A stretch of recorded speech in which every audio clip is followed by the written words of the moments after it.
Voy a presentar creo que todos conocéis, ¿no? O la mayoría de vosotros, a una de vuestras profesoras, María José Márquez, profesora de esta Escuela de Arquitectura de Málaga en el área de Urbanística y Ordenación del Territorio, miembro del Instituto Universitario Hábitat, Territorio y Digitalización.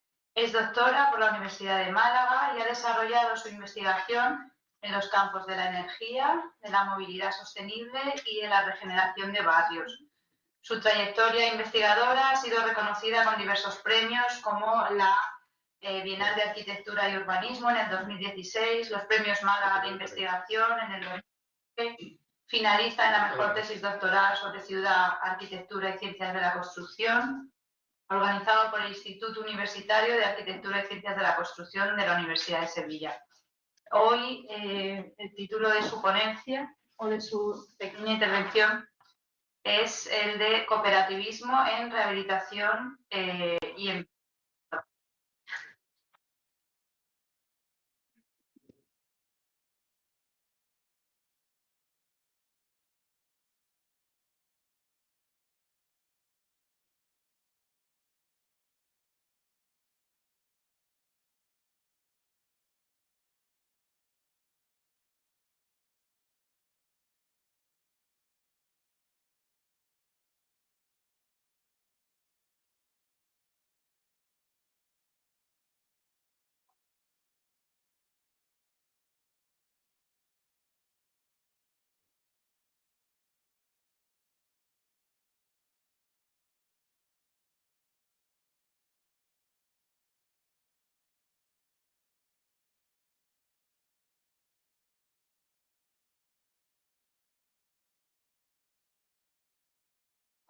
Esa es la presentación, voy adelantando que vamos a faltar de tiempo. En el marco de la... Voy a intentar controlar bastante el tiempo para que haya lugar a la mesa. Está marcado más que en el qué, en el cómo.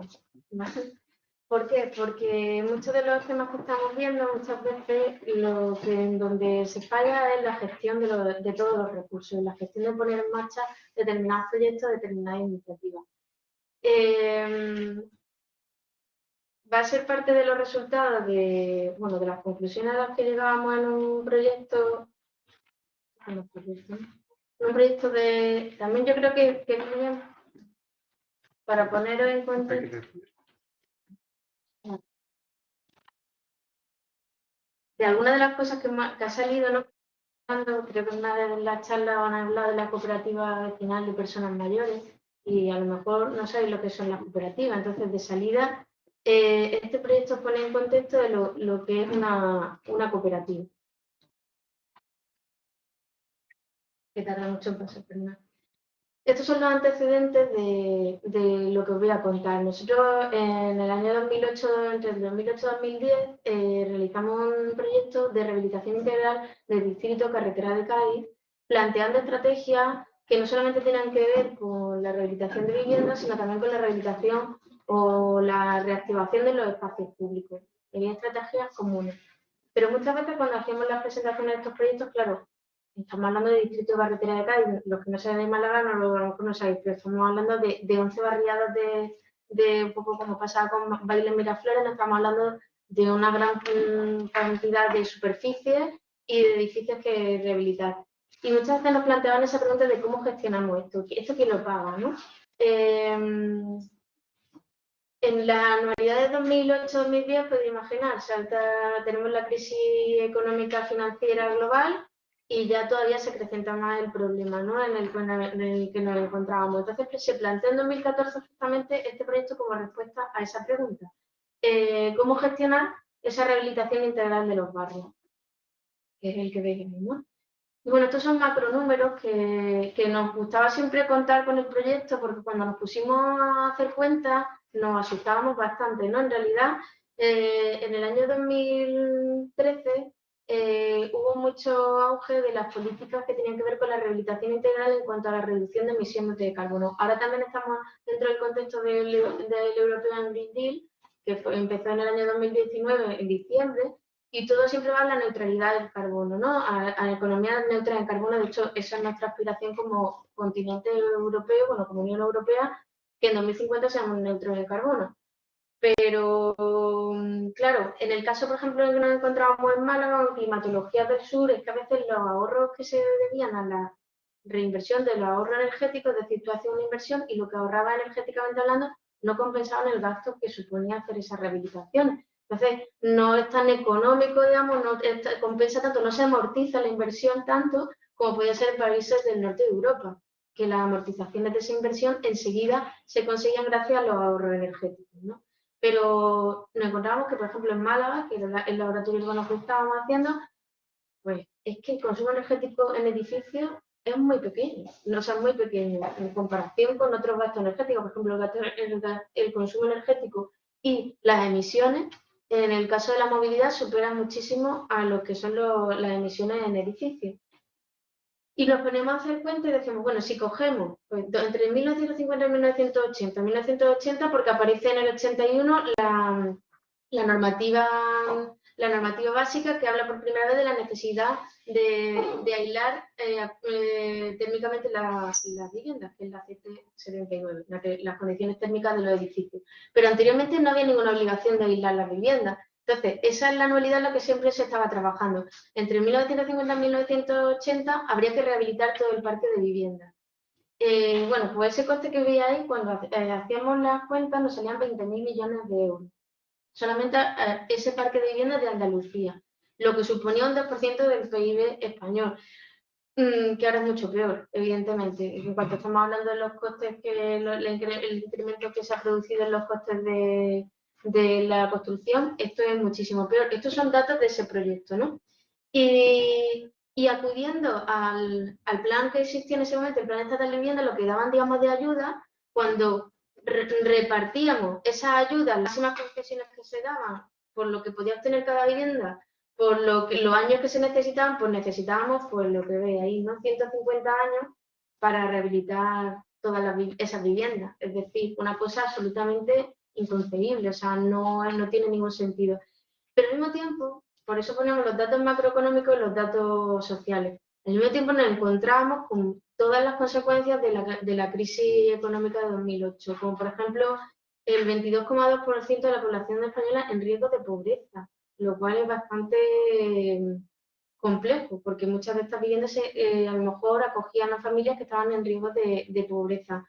Y después esos dos datos que eran inasumibles, ¿no? Como que el 16% de los hogares españoles llegaban a fin de mes con dificultad, pero que el 42% era incapaz de tener imprevistos. Por lo tanto, ¿cómo le íbamos a meter un sobrecoste de una rehabilitación a lo que es la economía familiar? Bueno, estos datos, pues, son de 2014 y ahora ya estamos aquí. ¿Qué ha pasado entre medias? Pues tenemos en 2020, y quería traeroslo sobre todo porque así se llama el seminario, en 2020 el Consejo de Ministros en España, no sé si lo sabíais, pero oficialmente España sí ha declarado la emergencia climática, es decir, hemos dicho oficialmente que España asume que estamos en una emergencia climática. Y eso se produjo en un Consejo de Ministros pues un poquito antes del estado de alarma del COVID, en enero de 2020. Luego en 2020, la declaración del estado de alarma para las consecuencias de la llegada de la pandemia. 2021, no sé si os acordáis, toda la crisis de suministro, en la cual estamos todavía. La crisis de suministro es cuando se reactiva la economía con el gran parón que supone el COVID, no hay manera de que vuelva a arrancar, ¿no? Como cuando se tira un coche mucho tiempo a lo mejor parado y nada de eso, después de arrancarlo cuesta trabajo, ¿no? Pues estamos hablando que parte de ese volver al nivel de consumo y de producción anterior al COVID no se puede hacer de un día a otro, ¿no? Y después en 2022 ya, pues por desgracia, entramos en la invasión rusa de Ucrania y todas las consecuencias que tiene la guerra.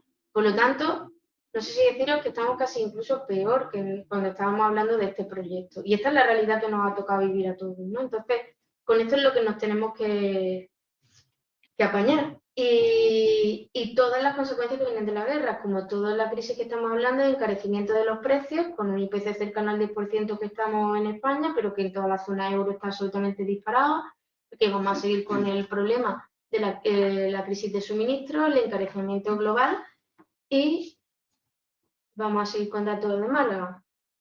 estos son todos los datos que están en la agenda urbana de Málaga, los podéis tener en el OMAU, tenéis ahí el enlace, pero os ponéis indicadores Agenda Urbana Málaga o MAU y os van a salir todos los datos. No sé si lo habréis consultado alguna vez, sobre todo los que sois de fuera a lo mejor, pues no lo habéis consultado. Pero bueno, la evolución del precio de la vivienda en Málaga, todos estos datos son de Málaga. Estamos hablando de que el año 2000 el precio de la vivienda estaba en torno a 1.039 euros el metro cuadrado de media, esta es de media. Si entráis en los barrios, los tenéis todos los datos desagregados. Pero estamos hablando que en 2019 estamos en 3.011 euros.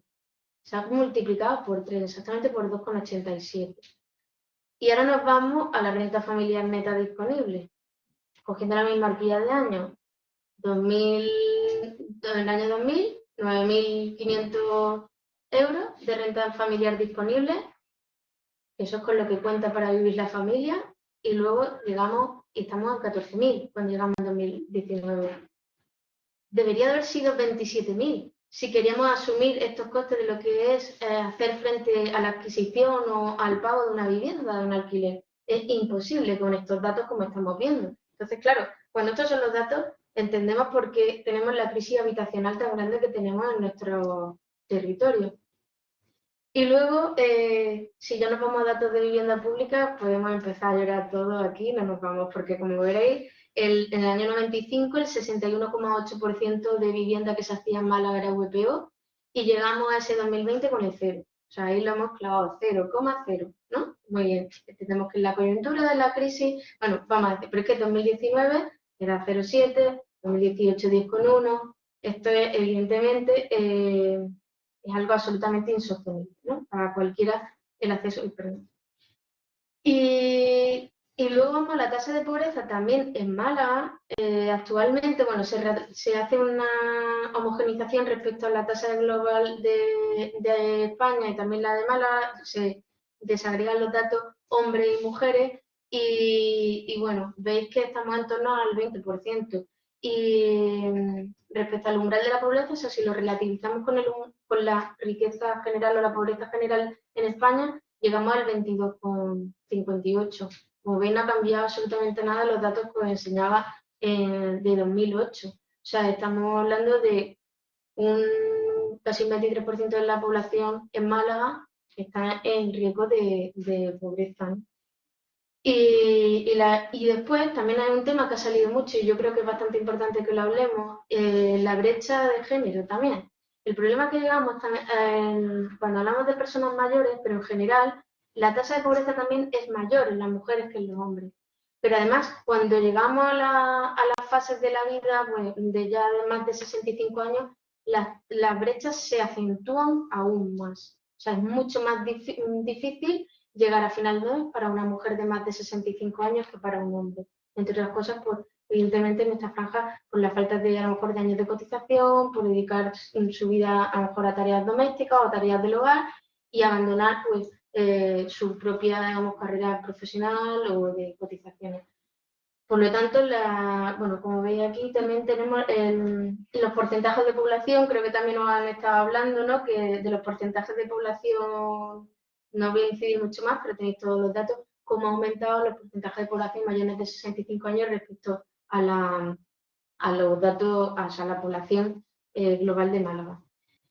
Bueno, pues ya en ese contexto, nosotros en aquel momento dijimos que quizá una cooperativa vecinal, y ahora os explico lo que es una cooperativa brevemente, porque vamos, pues muy justo de tiempo y supongo que estáis ya de datos y de conceptos un poco saturados, realmente lo encontrábamos que muchas cosas que habéis oído hablar seguramente y que se han medio dicho aquí de covivienda, cohousing, co-living, tienen distintas acepciones, pero el mismo concepto es intentar optimizar lo colectivo respecto a lo privado y compartir lo máximo posible en un entorno doméstico, ¿no? Pues hay una fórmula legal que se llama cooperativa y que es capaz de responder a eso. O sea, nos podemos organizar siendo una cooperativa y gestionar, por eso decía el cómo, gestionar esa manera de habitar colectivamente. Entonces, esto es un esquema de cómo funciona. Intentábamos hacer muchos esquemas de este tipo porque, claro, imaginaros todos los conceptos legales que llevan esto. Nosotros en este proyecto no teníamos, como han explicado antes, este proyecto de Coegin sí hay como desde expertos de todos los ámbitos. En este no teníamos tanto abanico de especialistas y tuvimos que intentar casi, con una pequeña ayuda que tuvimos de un técnico legal, hacer esquemas para entender qué era una cooperativa.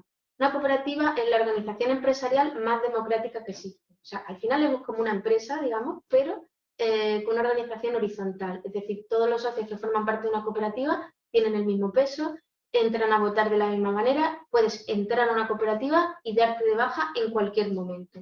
Y el voto de cada uno de los miembros, de los cooperativistas, de los socios, cada uno tiene un voto en su participación.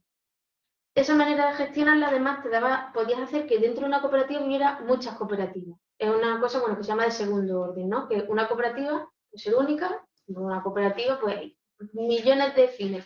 Los fines sociales son tan grandes como los de cualquier otra empresa. Por ejemplo, una cooperativa de aceitera, ¿no? Que todos los cooperativistas llevan allí su aceituna, se muelen en la misma almazara y se vende conjuntamente porque se abaratan costes. Pues también puede ser una organización social de los barrios. Como por ejemplo tener dentro de una cooperativa vecinal, que es el esquema más simple, que sea solamente cooperativas de servicio o de consumo. De trabajo, quiero decir, de trabajo es que entre todos nos reunimos para aportar un trabajo a un tercero. Si no queremos hacer eso de trabajo social, que son muchísimo más complejas, simplemente de consumo, es decir, nos reunimos para entre todos, al consumir, porque somos muchos, nos va a costar más barato. Es decir, soy miembro de una cooperativa, compramos productos o compramos servicios de una manera colectiva de muchas unidades, por lo tanto nos abaratan los precios. Y aparte, se gestiona también mejor todo lo que es el patrimonio, ¿no?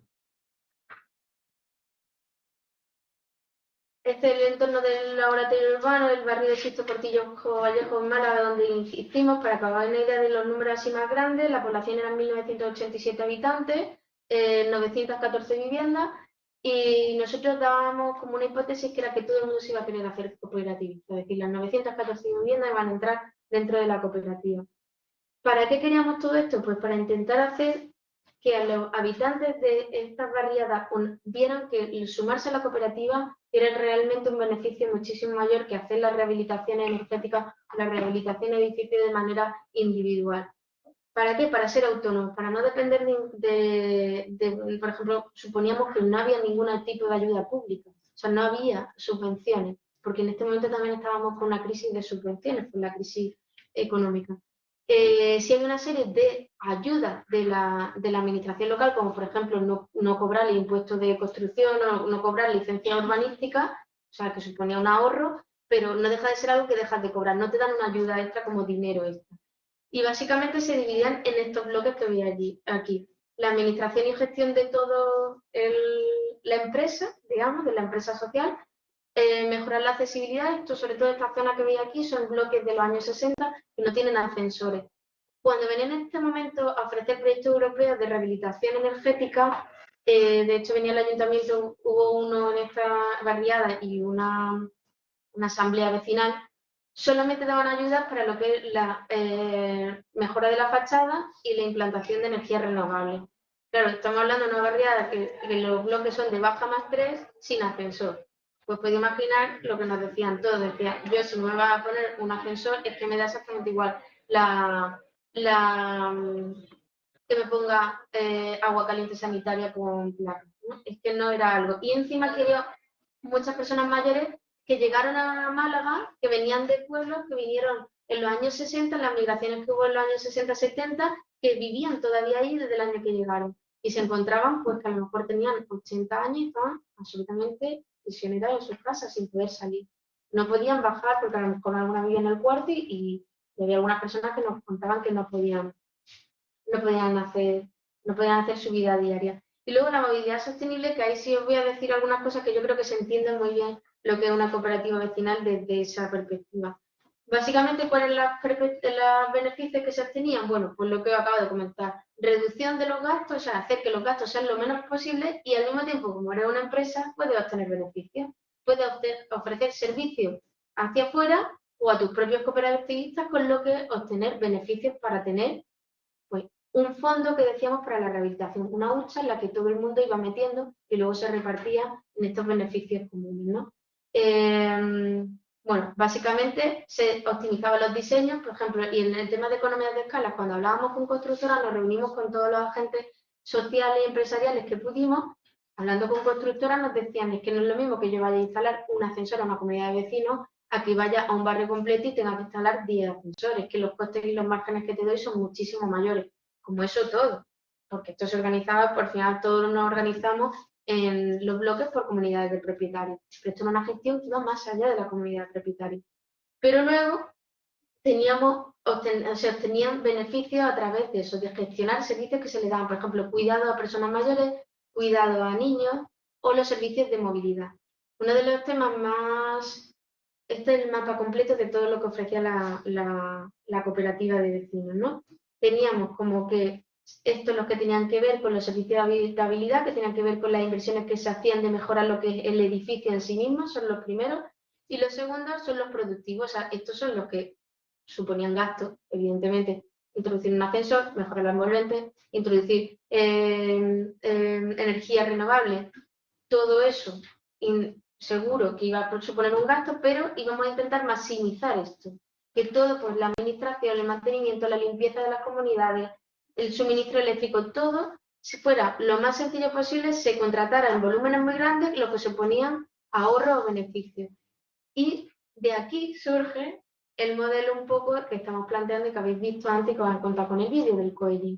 Una de las opciones que veíamos era que en esa gestión de optimizar determinadas, por ejemplo, viviendas vacías, en las barriadas, eso no tiene que ver con el coello, sino localizar determinadas viviendas vacías, que sabéis que hay muchas en España, pues porque gente simplemente las tiene ahí abandonadas, la cooperativa le ofrecía ponerla en servicio de alquiler, por lo tanto, volvíamos a hacer como han comentado por allí, aumentar la oferta del alquiler de la que estamos tan necesitadas. Y esto es lo que os comentaba, este fue el origen, se obtenían algunos ingresos de esta manera, ¿no? Con los que os comentaba. La reubicación de personas que deciden compartir viviendas, se obtienen unos beneficios que gestionaba la cooperativa. Esto era como una cooperativa dentro de la cooperativa de barrio, que es la que os he dicho. Pues este modelo de cooperativa es lo que se está estudiando como elemento propio y ya mucho más completo en el proyecto que os hemos contado y que habéis visto en el vídeo, ¿eh?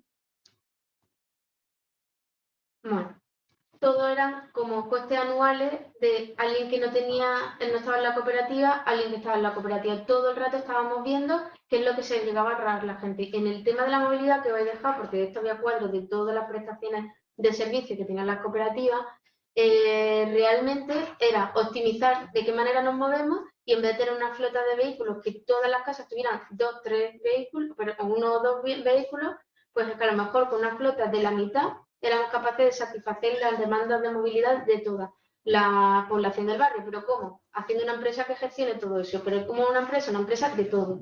No viene una empresa externa y te dice, te voy a poner esta serie de motos, este servicio de coche de car sharing. No, es que es tu volumen o sea, tu flota de vehículos que pertenece a todo el barrio. Yo creo que con la movilidad es una de las cosas que en la que se entiende mejor y en la que bueno, otra serie de obtención de recursos, pero como vamos tan mal, pues directamente lo que queríamos al final los teníamos que quien se apuntaba a todo el paquete completo, porque había varias cooperativas dentro de esas cooperativas, podía llegar a tener todos los servicios de los que os mostraba por 25 euros al mes, lo cual hacía, evidentemente, incluida la rehabilitación de la vivienda. O sea, estamos hablando también que había un préstamo, una amortización habitacional, o sea, que el sistema financiero teníamos, si había unos economistas que todos fueron los que, digamos, cuantificaron también toda esta serie de cosas, pero básicamente este es el esquema de las distintas, de lo de una cooperativa con varias cooperativas y que los distintos productos que ofrecía o los distintos consumos internos que hacía. ¿Por qué? Porque se promovía también el consumo interno en la barriada, se promovía que si la cooperativa necesitaba, por ejemplo, un servicio de limpieza, un servicio de mantenimiento, fueran personas dentro de las propias barriadas, es decir, que es reactivar, no solamente unirnos todos para que todo nos haga más barato, para hacer una economía social profesional y obtener beneficios, sino además que todo redundara dentro de lo que es el propio barrio. Bueno, finalmente pues esto, ¿no? La rehabilitación energética y de incorporación de renovables era una derivada más dentro de lo que queríamos, que era que el propio barrio mejorara la habitabilidad dentro de la vivienda, mejorar la accesibilidad, introducir servicios comunes que se compartirá todo. Y bueno, ya con el contexto de las personas mayores, quedan nada más que 2 diapositivas. Os he querido traer algunos datos. Esto, por ejemplo, son las gráficas que veis son de Eurostat y a mí personalmente cuando lo hemos estado analizando en el proyecto me han parecido bastante significativas. Por ejemplo, uno de los segmentos de población que sufre más temas de pobreza energética, que lo habréis oído hablar muchísimas veces, son las personas mayores de 65 años. ¿Por qué? Porque, por lo que hemos visto, tienen una economía más frágil y, por lo tanto, menos capacidad a lo mejor para asumir determinados gastos. La pobreza energética, básicamente, se define porque se ha venido a como acotar como que no tiene los recursos suficientes como para mantener tu vivienda a una temperatura adecuada para la salud y para el confort, o que destinan más del 10% de tu ingreso a temas energéticos. En cualquiera de los dos casos se estudian un poco como las dos. Pero como veréis, por ejemplo, pues hay algunos países alarmantes, ¿no? Pero, ¿qué significan estos, los que son amarillos? No sé si se ve muy bien, pero bueno, sí, ahí se ve mejor con el ordenador que tengo aquí. Estas son las casas con adultos mayores de 65 años. Y estos son los lugares en los que hay dos adultos que al menos uno es mayor de 65 años. En este, uno. Pues fijaros las brechas que empieza a haber, ¿no? Respecto a esto es Bulgaria, pero en España también las tenemos, ¿no? Esta brecha que cuando estamos hablando de mayores de 65 años, la pobreza energética es aún mayor. Y luego otro de los temas que han dicho, las viviendas están generalmente infrautilizadas. ¿Por qué? Porque son las viviendas familiares y a lo mejor pues se quedan vacías y las personas están realmente infrautilizando sus viviendas. ¿Cuánto nivel hay de vivienda infrautilizada, digamos, en porcentaje? Pues igual, ¿no? Estos son para mayores de 65 años y esta para el resto, ¿no? Para 18 a 64. Fijaros de qué manera se suben el que se van diferenciando. Creo que España, a ver dónde está España, aquí, éramos una de las que más, ¿no? De las que más infrautilizadas están las viviendas en general y más infrautilizadas están las viviendas para personas cuando son personas mayores de 65 años. Pero algunos de los datos que también os quería traer y que os aconsejo si vais a seguir trabajando en el tema y los que estén en el máster seguro, pues que consultéis estos son datos también sacados de los informes que elabora bianualmente el INSERSO y tenéis datos sobre la población y sobre muchas cuestiones de mayores de 65 años. ¿Qué es lo que nos pasaba? Hay algo que también que os han comentado. En España, las familias españolas tienen mayor interdependencia con los lazos familiares. No pasa así en el norte de Europa o en los países nórdicos. Ese sentimiento de soledad que os han dicho que en algunos casos, porque es muy difícil acotar la soledad, es mucho mayor en los países mediterráneos, incluido España evidentemente, porque esperamos más. O sea, las personas mayores esperan más de su familia. Un sueco no espera que su hijo vaya a hacerle nada ni vaya a verlo. Son mucho más independientes. Al esperar más, pues tus expectativas son mayores, tus necesidades que te generas son mayores las expectativas y por lo tanto, a poco que no vengan a verte, genera una curva un poco como de depresión, digamos, de preocupación. Casi toda la población española, más del 75% que veía ahí, viven en ciudades de mayores de 65. ¿Y qué es lo que no me parecía más importante?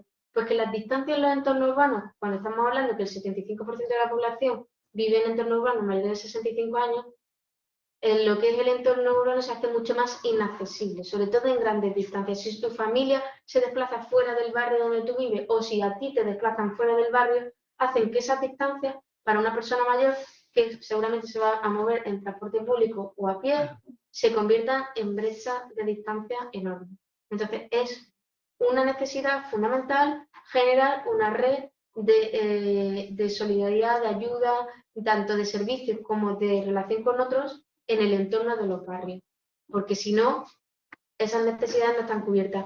Y la accesibilidad, como pongo ahí, a los equipamientos, un factor determinante para mejorar la calidad de vida de las personas mayores de cara a los proyectos si estáis viendo de tema habitacional para personas mayores son fundamentales. Y ahora dos ejemplos simplemente muy rápido porque me parece muy significativo dentro de lo que estamos estudiando en el proyecto. Este es un proyecto de Suecia que a mí me resulta muy llamativo porque frente a toda la problemática que hemos estado hablando de vivienda que habéis tenido antes, es una rehabilitación de una reconversión, más que una rehabilitación, una reconversión de una antigua residencia de mayores, una residencia como la que estamos viendo por desgracia tanto en las noticias últimamente, a partir de la crisis del COVID, que se reestructuró para hacer un co-living o un co-housing de personas mayores, en las cuales hay elementos comunes y elementos apartamentos, que son, bueno, estos son dos de las tipologías que hay, apartamentos totalmente independientes con todas tus necesidades habitacionales cubiertas. ¿Qué tiene de interesante? Bueno, que aparte es intergeneracional. Hay un porcentaje de las viviendas que se destinan a personas mayores de 70 años y otro porcentaje de viviendas que se destinan a personas entre 18 y 25 años, priorizando personas que acaban de llegar a Suecia. O sea, el nivel de acogida también de personas que hayan llegado recientemente a Helsingborg, que es la ciudad que lo desarrolla. Todo esto de promoción pública. Esta es una empresa de vivienda que existe en Helsingborg desde el año 1946, o sea, justamente posguerra de la Segunda Guerra Mundial, y gestiona 12.000 viviendas. Es el mayor agente inmobiliario en la ciudad de Helsingborg. O sea, no hay nadie más que tenga más viviendas que la empresa pública de Helsingborg. Lo que supone que el 20% de la población de Helsingborg vive dentro de cualquiera de las viviendas que gestiona esta empresa pública.